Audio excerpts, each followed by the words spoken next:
എഴുത്. ബഹുമാനപ്പെട്ട MLA Shri Siddharthan sir അറിയുന്നതിന്. കൊച്ചമ്മ, ഈ സിദ്ധാർത്ഥ സാറിന്റെ എസ് വലുതാ ചെറുതാ?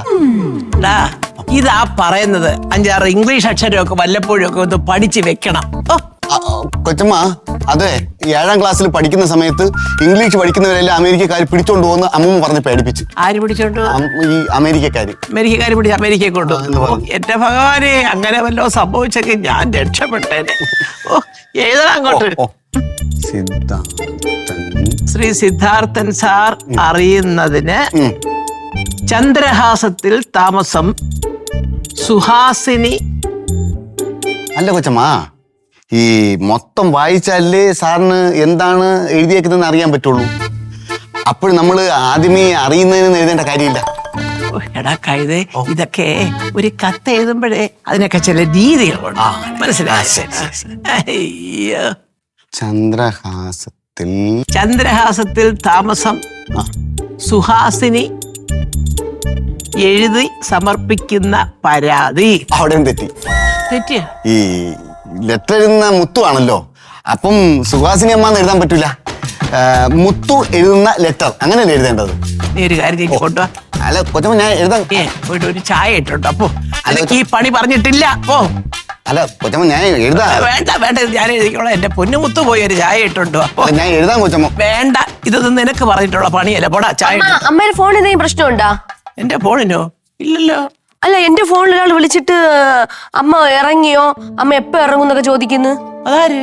എന്തോ എനിക്കറിഞ്ഞൂടോ, ഒരു ആണാണ് വിളിച്ചത്. അല്ല, അതാരെന്ന് അങ്ങോട്ട് വിളിച്ചാ അറിയാലോ കൊച്ചമ്മ. എനിക്കറിയത്തില്ല ആരാതൊന്നും. അല്ല, ഞാൻ അങ്ങോട്ട് വിളിച്ച ഫോൺ കട്ട് ചെയ്തോ? അല്ല വിളി, അത് നമുക്കറിയണല്ലോ. അത് കൊള്ളാം, ഞാൻ സംസാരിക്കുന്നതാ. നേരമില്ലാത്ത നേരത്തെ ഓരോ മെനക്കേടുമായിട്ട് വന്നോളൂ. ഇങ്ങോട്ട്.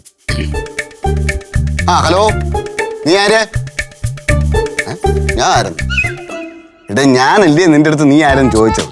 അപ്പൊ നീ ആരെന്ന് നീ എന്റെ അടുത്ത് പറ. അതിന് ചേട്ടൻ ഞാൻ ആരെന്ന് ഞാൻ നിന്റെ അടുത്ത് പറയാം. എടാ, വായി നോക്കി, അതാണ് ഞാൻ നിന്റെ അടുത്ത് വീണ്ടും പറഞ്ഞുകൊണ്ടിരിക്കുന്നത്. നീ ആരെന്ന് ഞാനാണ് ആദ്യം ചോദിച്ചത്. അപ്പൊ നീ ആരെന്ന് നീ ആദ്യം പറ. അതിന് ചേട്ടൻ ഞാൻ ആരെന്ന് ഞാൻ പറയാം. എടാ പന്നെ, നിന്റെ അടുത്തല്ലടാ പറഞ്ഞ ഞാൻ. എടാ ഹലോ, കട്ട് ചെയ്ത് വെച്ചോ. ഇങ്ങനെയാണോടാ ഒരുത്തരോട് ഫോണിൽ സംസാരിക്കുന്നത്? അത് എന്റെ ഫോൺ വാങ്ങിച്ചു വിളിച്ചു. അത് തന്നെ ഒരു മര്യാദയില്ലേ? അല്ല കൊച്ചമ്മ നിൽക്കുന്നോണ്ടാണ്. ഇല്ലെങ്കിൽ ഞാൻ അവനെ നല്ല തെറി വിളിച്ചാണ് കൊച്ചമ്മ. അവൻ എന്റെ അടുത്ത് ചോദിക്കണം. ഞാനല്ലേ കൊച്ചമ്മ ആദ്യം ഞാൻ ചോദിച്ചത്. മനസ്സിലായി. ഒരു കാര്യം ചെയ്യാവോ? ഒരു ചായ ഇട്ടോണ്ട് തരുമോ? ഞാൻ കുറച്ചു നേരം കൊണ്ട് പറഞ്ഞല്ലോ. അപ്പോ ഇതിനെ കൊണ്ടൊക്കെ ജീവിച്ചാ നമുക്ക് തല്ല് കിട്ടും വല്ലവരുടെ ഒക്കെ. എന്ത് ചെയ്യാൻ? ആരായിരിക്കും അമ്മ? ആർക്കറിയാം മോളെ. ഞാൻ ആരെയും വിളിച്ചിട്ടുമില്ല, എന്നെ ആരും വിളിച്ചില്ല. നിനക്ക് പറ്റുമെങ്കിൽ ഇതൊന്ന് എഴുതിത്താ. എന്തോന്നമ്മ? അതായത് നമ്മുടെ MLAക്ക് ഒരു പരാതി എഴുതി സമർപ്പിക്കണം. അതിന്റെ ഒരു കത്ത. അത്രേ ഉള്ളൂ?